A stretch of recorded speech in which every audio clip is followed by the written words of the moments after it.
ايه ده الاكل ده؟ مين اللي عامل لك المكرونه دي؟ بابا. بابا اللي عاملها لك؟ بابا عملها لي وسابني وراح مشوار.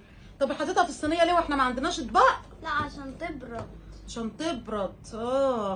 يا سلام، شكل المكرونه دي جميله. احط لك هنا؟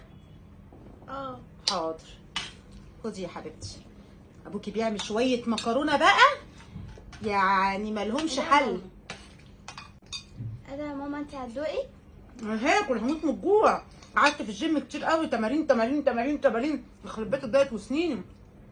يعني انت عامله الدايت وتاكلي مكرونه وبطاطس وكمان كاتشب؟ ما انا كنت في الجيم. ما انا كنت في الجيم. انت لما بتروحي الجيم بتحرقي السعرات الحراريه وبترجعي تاكلي اكل هيلثي. مين؟ هيلثي. وانا مدخلاكي مدارس لغات عشان تقعدي تلطميني؟ كلي. على فكره